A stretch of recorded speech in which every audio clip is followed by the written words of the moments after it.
ৰাজ্যজুৰি কৰ্মবিৰতি ঘোষণা কৰি প্ৰতিবাদত নামি পৰিছে পঞ্চায়ত আৰু গ্ৰামোন্নয়ন বিভাগৰ ঠিকাভিত্তিক কৰ্মচাৰী।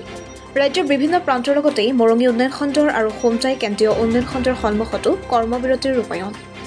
ন্যায্য দাবীসমূহ কাৰ্যকৰী নকৰিলে প্ৰতিবাদ সম্প্ৰসাৰণৰ হুংকাৰ প্ৰদান, সমগ্ৰামৰ সমমৰ্যাদা প্ৰদান, চাকৰি নিয়মীয়াকৰণ, 60 বছৰলৈকে চাকৰি সুনিশ্চিতকৰণ কৰ, HR পলিচি প্ৰৱৰ্তন কৰা, পাৰিতোষিক বাৰ্ষিক 10% বৃদ্ধিকে ধৰি কেইবাটাও দাবীত ইতিমধ্যে অনিৰ্দিষ্টকালীন প্ৰতিবাদী কাৰ্যসূচী হাতত লৈছে পঞ্চায়ত আৰু গ্ৰামোন্নয়ন বিভাগৰ এইসকল ঠিকাভিত্তিক কৰ্মচাৰী।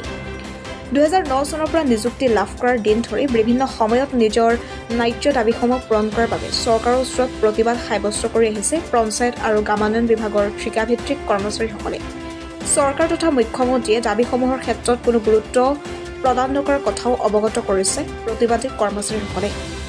তেওঁলোকৰ ন্যায্য দাবীসমূহ কাৰ্যকৰী নকৰিলে আগন্তুক দিনত ৰাজ্যিক পৰ্যায়লৈকে প্ৰতিবাদ সম্প্ৰসাৰণৰ হুংকাৰ প্ৰদান কৰিছে। আমাৰ যি সংগ্ৰাম চলি আছে, আমি সংগ্ৰাম আপোনালোকে গ্ৰহণ কৰিব।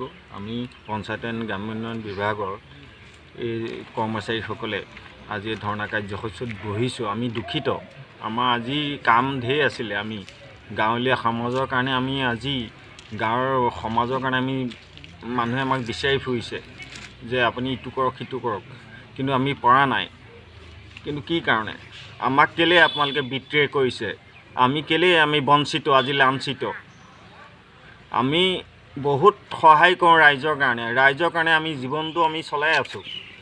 আমি 5জনকৈ পৰিয়াল আছে ঘৰত, মাক দেউতাক 2জন ল'ৰা ছোৱালী সহিতে আমি 5জনকৈ, তেনেখিনি আমাৰ পৰিয়াল আছে। আমি কেনেকৈ জীয়াই থাকিম? আমি পাওঁ কেইটকা পাৰিতোষিক? মই সংগ্ৰামী মনোভাৱৰ মানুহ, যি ক'ম শুদ্ধ ক'ম, সঁচা ক'ম। ঠিকাভিত্তিক কৰ্মচাৰীসকলে সমগ্ৰ অসমতে আজি আমাৰ অৱস্থান ধৰ্মঘট কাৰ্যসূচী গ্ৰহণ কৰা হৈছে। সকলোৱে গম পাইছে ইতিমধ্যে আমি 15 বছৰে এই ঠিকাভিত্তিক কৰ্মচাৰী হিচাপে পঞ্চায়তৰ সেৱা আগবঢ়াই আহিছোঁ। বিভিন্ন সময়ত কৰোণা সময়তে সেৱা আগবঢ়াইছোঁ।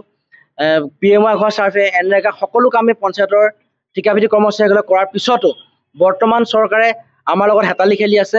তেওঁলোকে আমাক বাৰম্বাৰ 60 বছৰ জব চিকিউৰিটি দিম বুলি বা দৰমহা বঢ়াই দিম বুলি বাৰম্বাৰ কোৱাৰ পিছতো আজি পৰ্যন্ত আমাক এতিয়ালৈকে দিয়া নাই। আমাৰ যিটো পৰিয়াল আছে যথেষ্ট অসুবিধাৰ সন্মুখীন হৈছে। বাৰম্বাৰ চৰকাৰক স্মাৰকপত্ৰ দিয়া হৈছে, বিভাগক স্মাৰকপত্ৰ দিয়া হৈছে, তথাপিতো কিন্তু আজি পৰ্যন্ত আমাক চৰকাৰে আমালৈ সুদৃষ্টি নিক্ষেপ কৰা নাই বা চকু মেলি চোৱা নাই। গতিকে আমি পুনৰবাৰ এই নিৰ্বাচনৰ আগে আগে তেওঁলোকে যদি আমাক